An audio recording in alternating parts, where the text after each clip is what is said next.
Credit کے لیے کرتا ہے پاکستان. نہیں، اس پہ تو بالکل علی محمد خان صاحب بالکل ایگری ہوں، اور آپ کی گورنمنٹ کو بھی، اپوزیشن کو بھی، افواج پاکستان کو بھی، سب کو اس کا کریڈٹ جاتا ہے کہ جو 4 ناظرین ہم نے گنوائے نکات جس پر پاکستان اور انڈیا کے درمیان جو کشیدگی تھی، اور اسے انٹرنیشنل میڈیا اور خود انڈین پولیٹیشین اور جرنلسٹ اور انڈین میڈیا اس وقت جو ہے پاکستان کی کامیابی اسے تصور کر رہا ہے. وقت ہوا چاہتا ہے ایک بریک کا، جس کے بعد بات کریں گے کالعدم شدت پسند تنظیموں کے خلاف حکومت کے بڑے فیصلے کی. وفاقی وزیر اطلاعات فواد چودھری صاحب ہمیں جوائن کریں گے، ہمارے ساتھ رہیے.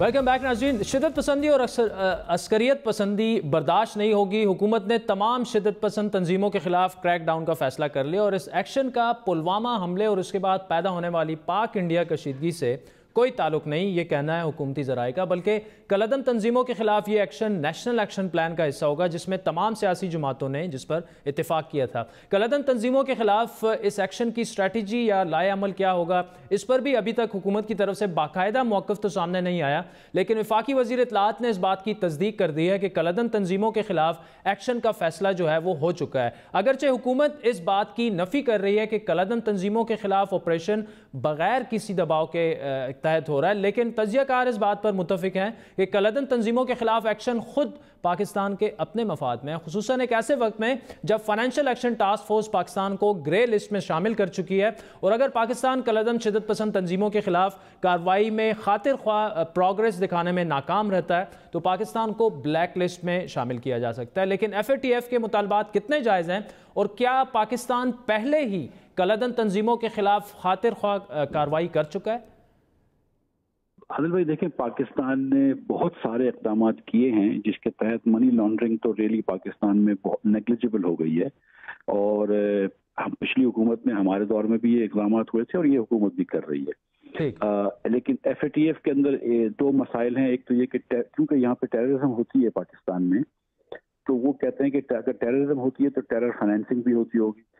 کچھ انٹرنیشنلی ماحول ایسا ہے پاکستان کے خلاف، اور سچی بات ہے کہ صرف یہ ہندوستان کی کوشش تو ہمیشہ سے ہوتی تھی کہ پاکستان کو آئسولیٹ کریں، ہندوستان تو ناکام ہو جاتا تھا، لیکن کچھ مغربی ممالک بھی پچھلے 2-3 سالوں میں پاکستان کے خلاف ہو گئے تھے. ان کے جو ہے وہ بینک اکاؤنٹ آپ فریز کر دیں، ایسٹس فریز کر دیں، ان کو آپ اسلحے کے لائسنس نہ دیں، ان کو ECL پہ ڈال دیں. وہ ہم نے سب کچھ کرا ہوا ہے. So we really, I think, in terms of trying to meet the Western requirements, we have met Western requirements. اور یہ بات طے ہے کہ پاکستان سے زیادہ تو کسی نے ٹیررزم میں سفر نہیں کیا. پاکستان کو اس وقت دوسرا بڑا چیلنج امریکہ، برطانیہ اور فرانس کی جانب سے اقوام متحدہ کی سیکیورٹی کونسل میں جیش محمد کے سربراہ مسعود اظہر کو عالمی دہشت گرد قرار دینے کا پروپوزل، جس کو چین ماضی میں ویٹو کر چکا ہے. کیا چین اس بار بھی پاکستان کا ساتھ دے گا، یہ بھی ابھی واضح نہیں. گزشتہ ہفتے بڑی بات میں یہی سوال ہم نے اقوام متحدہ میں پاکستان کی مستقل مندوب ڈاکٹر ملیحہ لودھی کے سامنے رکھا، تو انہوں نے کہا کہ اس بارے میں ابھی کچھ کہنا قبل از وقت ہے کہ پاکستان کی اسٹریٹجی کیا ہوگی. لیکن آج شاہ محمود قریشی صاحب اس پہ بولے ہیں، اس پر چل کر بھی بات کریں گے. انڈیا کی جانب سے تواتر سے یہ تاثر دیا جا رہا ہے کہ پاکستان عالمی سطح پر تنہا ہو چکا ہے، آئسولیشن کا شکار ہے، اور دنیا پاکستانی موقف کو تسلیم کرنے کے لیے نہیں تیار. اس پر ڈاکٹر ملیحہ لودھی نے کیا کہا وہ آپ کو سناتے ہیں. میرا خیال ہے انٹرنیشنل کمیونٹی نے یہ بھی تو دیکھا ہے کہ امن کے لیے کون کھڑا ہوا ہے اس وقت، اور جنگی آوازیں کہاں سے آ رہی، پاکستان سے نہیں آ رہی، تو ہندوستان سے آ رہی. ساتھ ساتھ میں سمجھتی ہوں وزیر اعظم عمران خان کے بھی جو پیس جسچرز ہوئے ہیں اس کی اپریسیشن ہے انٹرنیشنل کمیونٹی میں. یہ درست نہیں ہے کہنا کہ پاکستان کی پوزیشن کو سراہا نہیں جا رہا. میں سمجھتی ہوں کہ اس وقت جو چیز ایکسپوز ہو رہی ہے انٹرنیشنل کمیونٹی کے سامنے وہ یہ ہے کہ ہندوستان نے پہل کی، ہندوستان نے ایک ایکٹ آف اگریشن کیا، اور ہندوستان نے ایسکلیشن کر کے خطے کو اس ڈینجرس پوائنٹ پہ لے کے آیا ہے. تو میں سمجھتی ہوں کہ یہ اس کے علاوہ OIC کی طرف سے ایک سٹیٹمنٹ جو آیا جس میں کہ OIC سیکریٹریٹ کی طرف سے جس میں کنڈیم کیا گیا act of aggression by India, اس کی سٹیٹمنٹ آپ کو سامنے ہے، اس کی ٹویٹس بھی ہے. تو میں سمجھتی ہوں کہ یہ درست نہیں ہے. ایسے میں جب کچھ عالمی ممالک نے انڈین جارحیت ایگریشن کو دہشت گردی کے خلاف آپریشن کا نام دیا، FATF میں بلیک لسٹ کی تلوار پاکستان کے سر پر لٹک رہی ہے، ایسے میں پاکستان کی اسٹریٹجی کیا ہونی چاہیے؟ کلدن تنظیموں کے خلاف حکومت نے کارروائی کا اندیا تو دے دیا، لیکن اس میں چیلنجز کیا ہوں گے؟ بڑی بات کا بڑا سوال کہ پاکستان نے عالمی برادری کے کہنے پر دہشت گردی کے خاتمے کے لیے ہر ممکن اقدامات کیے ہیں آج تک، لیکن اس کے باوجود وہ مطمئن نہیں ہو پائے اور ہر بات جو ہے وہ نئے مطالبات انٹرنیشنل کمیونٹی کی طرف سے وہ سامنے آ جاتے ہیں. جس طرح ملیہ لودھی صاحبہ سے بھی ہماری بات ہوئی تھی لاسٹ ویک، وہ پاکستان کی مستقل ہے مندوب اقوام متحدہ میں، تو انہوں نے یہ کہا تھا کہ پاکستان کا اس بارے میں جتنی بھی پاکستان کا نقطہ نظر ہے یا اسٹریٹجی ہے اس سے بالکل عالمی برادری جو ہے وہ آگاہ ہے، اور اس بات میں کوئی جو ہے حقیقت نہیں ہے کہ پاکستان جو ہے وہ اس وقت آئسولیشن کا شکار ہو چکا ہے. تو اس پر ہم بات کریں گے. وفاقی وزیر اطلاعات فواد چودھری صاحب نے ہمیں جوائن کرنا تھا لیکن شاید وہ کہیں پہ بزی ہیں، تو ہم ہی آپ سے بات کرتے رہیں گے. ناظرین، جس طرح میں نے آپ کو پہلے کہا کہ مسعود اظہر صاحب جو کہ جیش محمد کلدم تنظیم کے سربراہ ہیں، اس سے پہلے بھی اقوام متحدہ کی سیکیورٹی کونسل میں ایک پروپوزل پیش ہو چکا ہے جو کہ چین نے ویٹو کر دیا تھا کہ ان کو گلوبل ٹیررسٹ جو ہے وہ ڈیزگنیٹ کیا جائے. لیکن اس بار ابھی یہی پروپوزل امریکہ، فرانس اور برطانیہ کی طرف سے جو ہے وہ ایک دفعہ پھر پیش کیا گیا ہے، اور اس پر آج شاہ محمود قریشی صاحب نے بڑی ایک اہم بات کی جب ان سے سوال کیا گیا کہ کیا اس دفعہ بھی چین جو ہے وہ مسعود اظہر صاحب کو جو پروپوزل پیش کیا گیا اس پر چین پاکستان کا ساتھ دے گا، پاکستان کی اسٹریٹجی کیا ہوگی، کیا اس کو جو ہے پاکستان جو ہے اس دفعہ ویٹو کروانا چاہتا ہے اس پروپوزل کو بھی. فواد چودھری صاحب ہمارے ساتھ موجود ہیں. چودھری صاحب، تھینکس فار جوائننگ اس. یہ کلدن تنظیموں کے خلاف کارروائی کا فیصلہ تو ہو چکا ہے، ایک تو یہ کیا یہ اٹل فیصلہ ہے، دوسرا کیا یہ عالمی دباؤ کے تحت کیا گیا یا پاکستان کے اپنے مفاد میں ہے کلدن شدت پسند تنظیموں کے خلاف کارروائی کرنا؟ پہلی بات تو یہ ہے کہ پاکستان کے اپنے مفاد میں ہے. اس کی وجہ یہ ہے کہ اگر آپ دیکھیں گے کہ جس قسم کا کنسنسس پاکستان میں اس وقت موجود ہے کالعدم تنظیموں کے خلاف کارروائی کے لیے، وہ کبھی بھی موجود نہیں رہا. پاکستان کی افواج، پاکستان کی سیاسی جماعتیں، پاکستان کی پارلیمنٹ، پاکستان کی حکومت تمام ایک پیج کے اوپر ہیں کہ بہت امپورٹنٹ ہے کہ اس کے اوپر جو کارروائی ہے وہ اب کی جائے. اور اس کا اصل پرابلم یہ ہے کہ یہ دیکھیے 30-40 سال پہلے پالیسیز بنی تھی، پالیسیز کے ریویو ہوتے ہیں. وہ 9/11 کے بعد سے ہم اپنے پالیسیز ریویو کر رہے ہیں. 2002 میں ہم نے ریویو کیا تھا. جب سانحہ APS ہوا تو اس کے بعد ہم نے نیشنل ایکشن پلان تمام پولیٹیکل پارٹیز نے سائن کیا.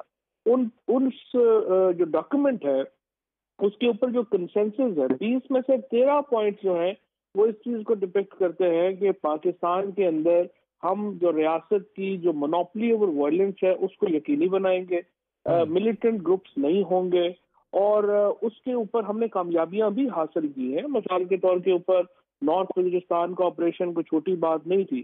اسی طریقے سے جو فاٹا مرجر ہے وہ کوئی چھوٹی بات نہیں ہے، بہت بڑا کام ہے. اب ہم انشاءاللہ آخری مرحلے میں ہیں اس کے، اور کچھ کارروائیاں ہم نے کی ہیں جو آپ کو نظر آ رہی ہیں، کچھ کارروائیاں آپ کو آگے چل کے نظر آئیں گی. تو انشاءاللہ تعالی ہم یقینی بنائیں گے کہ پاکستان میں ریاست کی عملداری ہو مکمل طور پر. ٹھیک ہے چودھری صاحب، یہ ریاست کی عملداری کی آپ نے جو بات کی، دیکھیں کچھ ایسے رہنما ہیں ان کے کلدم تنظیموں کے کہ جن کو شاید اریسٹ کرنا، ان کے خلاف کارروائی کرنا، اس کا بلیک لسٹ بھی ہوگا. تو گورنمنٹ کی اسٹریٹجی کیا ہے؟ کیا آپ سمجھتے ہیں کہ چیلنجز اس میں کیا ہوں گے گوئنگ فارورڈ؟ دیکھیے چیلنجز اس میں ظاہر ہے کہ آپ کی جو اسکیم آپ نے بنانی ہے کہ ٹو ڈو دیز تھنگس، وہ آپ کی 3 پرونگ اسٹریٹجی ہوگی. ایک ہماری اسٹریٹجی جو ہے وہ اکنامک اسٹریٹجی ہے، ایک ہماری پولیٹیکل اسٹریٹجی ہے، اور پھر ایڈمنسٹریٹو اسٹریٹجی ہے. اب فیٹف جو ہے وہ ہمیں باؤنڈ کرتی ہے کہ ہم نے اقدامات لینے ہیں، اور کسی طور کے اوپر جو کالعدم تنظیمیں ہیں ان کو جو فنڈز کی فراہمی ہے وہ روکی جانی چاہیے. اس کے اوپر ہم نے اقدامات شروع کر دیے ہیں. کچھ اقدامات اناؤنس ہو گئے ہیں، کچھ اقدامات آنے والے ہیں. لہٰذا سب سے پہلے تو ہم نے اپنی جو اکنامک اسٹریٹجی ہے اس کو ہم نے عمل میں لانا ہے. اس کے بعد ہماری پولیٹیکل اسٹریٹجی ہے. بہت سارے لوگ ہیں جو کہ ان تنظیموں سے، جس طرح سے پاکستان اپنی اسٹریٹجی ریویو کر رہا ہے، ان لوگوں سے وابستہ لوگ بھی اپنی اسٹریٹجی ریویو کر رہے ہیں، اور بہت سارے لوگ ہیں جو کہ تنظیموں سے وابستہ نہیں رہیں گے. اور پھر تیسرا ظاہر ہے ایڈمنسٹریٹو اسٹریٹجی ہے، اگر جہاں ضرورت پڑے گی وہاں پہ اپنی ایڈمنسٹریٹو اسٹریٹجی کو عمل میں لائیں گے. ٹھیک ہے چوئی صاحب، یہ جو پولیٹیکل اسٹریٹجی کی آپ نے بات کی، کیا یہ بھی کچھ ہے آن کارڈز کے یہ جو لوگ ہیں ہزاروں کی تعداد میں شاید وہ ایسے جنگجو ہوں گے جو اب تو کچھ نہیں کر رہے، لیکن کچھ پالیسیز تھیں 30-40 سال پہلے انگیج رکھا گیا ان کو، لیکن کیا ان کو سیاسی دھارے میں شامل کرنے کا، یا ان کے جو 2-3 بڑے رہنما ہیں جنہیں آپ کو پتہ ہے میں جن کی بات کروں، کیا ان کو سیاسی دھارے میں لانے کا بھی کوئی پلان ہے؟ دیکھیے عادل، سیاسی دھارے میں آنا چاہیے، سیاست میں جو ہے وہ آپ آ سکتے ہیں، لیکن اس کی ایک بنیادی شرط ہے، اور وہ شرط یہ ہے کہ آپ ہتھیار نہیں رکھ سکتے. ڈی ملٹرائزیشن کے بعد ہی آپ جو ہے وہ سیاست میں آ سکتے ہیں. مثال کے طور کے اوپر جو پی ٹی آئی ہے یا پیپلز پارٹی ہے یا پی ایم ایل این ہے، ہم لوگوں کی تو کوئی ملیٹنٹ ونگ نہیں ہے، لہٰذا اگر آپ ہمارے مقابلے میں کوئی ملیٹنٹ ونگ اتار دے اور آپ کہیں کہ ان کے پاس اسلحہ ہوگا، آپ کے پاس اسلحہ نہیں ہوگا، تو پھر سیاست تو نہیں ہو سکتی. آپ نے دیکھا ایم کے ایم نے کراچی میں کس طرح سے انہوں نے کراچی میں اپنے اوپوننٹس کے خلاف ان کی سیاست کیا ہو ہی نہیں سکتی. لہٰذا کچھ شرائط ہیں سیاست جوائن کرنے کے لیے، اور پہلی شرط یہ ہے کہ آپ ایک نہتے ہو کے سیاست میں حصہ لیں گے. یہ نہیں ہو سکتا کہ آپ ریاست کی رٹ کو چیلنج کر کے سیاست میں حصہ لیں. تو یہ ایک بنیادی شرط ہے، اس کے بعد انشاءاللہ دیکھیں گے کون کون آتا ہے.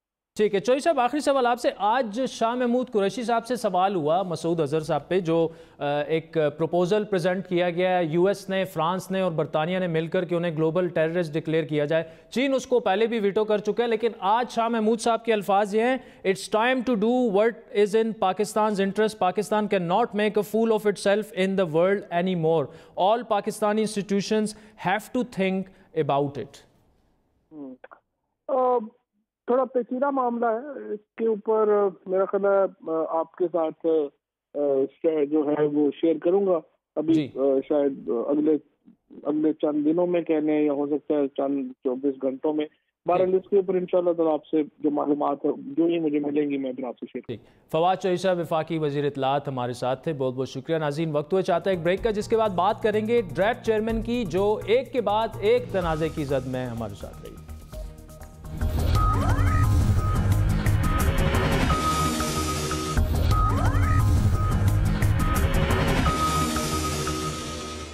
ویلکم بیک ناظرین. ڈرگ ریگولیٹری اتھارٹی یا ڈریپ وہ ادارہ ہے جس کی ذمہ داری ملک بھر میں سپلائی کی جانے والی ڈرگز یا ادویات پر نگاہ رکھنی اور فراہمی کو یقینی بنانا ہے. تاہم اس ادارے کے سربراہ شیخ اختر حسین سے متعلق ایک تنازع ختم ہوتا ہے تو دوسرا شروع ہو جاتا ہے. دلچسپ بات یہ ہے کہ موجودہ حکومت نے ڈریپ کے سربراہ کو 27 دسمبر کو تعینات کیا ان کے عہدے پہ، جس سے پہلے ان کے خلاف نیب جو تھی وہ کرپشن سے متعلق انکوائری کر رہی تھی.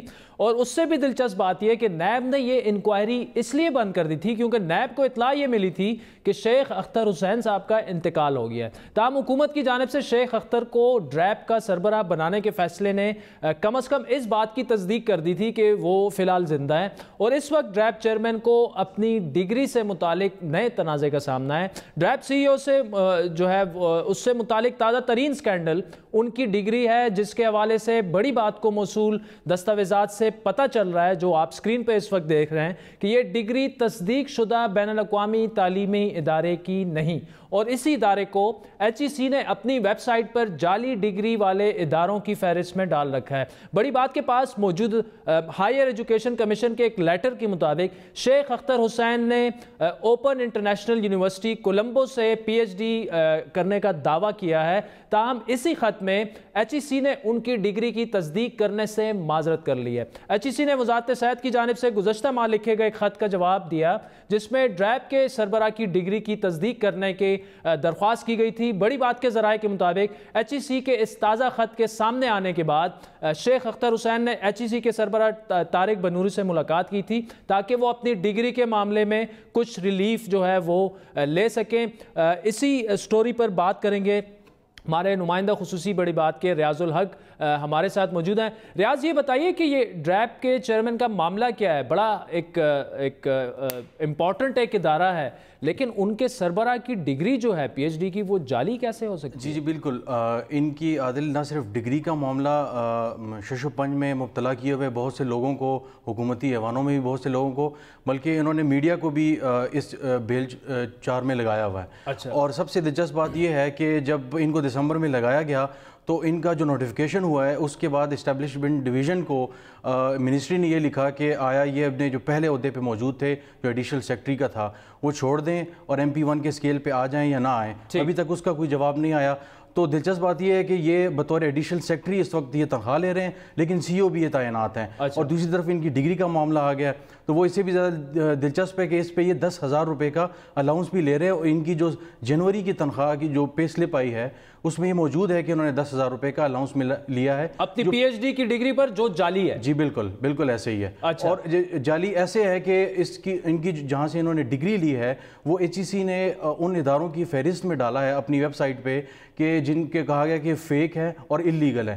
تو ہم یہ کہہ سکتے ہیں کہ ان کی ڈگری جعلی ایک ایسے ادارے سے کی گئی ہے کہ جس کو کوئی بھی ریکگنائز نہیں کرتا، نہ HEC ریکگنائز کرتی ہے، نہ یونیسکو ریکگنائز کرتی ہے، جو 192 یونیورسٹیز کو پوری دنیا میں۔ اور اچھا ریاض کوئک بتائیے گا، ہمارے پاس ٹائم نہیں ہے، کہ آپ کی وزارت وزیر صحت سے بھی بات ہوئی فیڈرل، اور یہ جو صاحب ہیں ڈریپ کے چیئرمین ان سے بھی بات ہوئی، ان کا موقف کیا ہے؟ جی بالکل، ان صاحب سے جب میری بات ہوئی تو انہوں نے پہلے کہا کہ جی آپ کسی وقت میرے پاس وقت نکال کر آئیں تو آپ سے ہم تفصیل سے بات کریں گے، اور انہوں نے کہا جی یہ میرے خلاف ایکشن ہو رہا ہے اور یہ کیمپین ہے، باقی میرا سب کچھ ٹھیک ہے، آپ آئیں تو میں آپ کو بتاؤں گا۔ وزیر صحت اور جب وزیر صحت سے بات ہوئی تو وزیر صحت کا یہ کہنا تھا کہ جی یہ معاملہ بڑا پیچیدہ ہے، اور یہ MPhil پہ تعینات ہوئے تھے، اور حالانکہ ڈاکومنٹس یہ بتاتے ہیں کہ یہ PhD کی جو ڈگری تھی اس پہ ان کو ایکسٹرا نمبر بھی دیے گئے اور ان کو اپوائنٹ بھی کیا گیا۔ اچھا، اور فی الحال لیکن HEC کا یہ کہنا ہے، ناظرین ریاض الحق ہمارے نمائندہ خصوصی ہیں بڑی بات کہ انہوں نے آج یہ سٹوری جو ہے بریک کی ہے کہ HEC کے جو لیٹر ایک آیا ہے اس کے مطابق ڈریپ کے چیئرمین کی جو PhD کی ڈگری ہے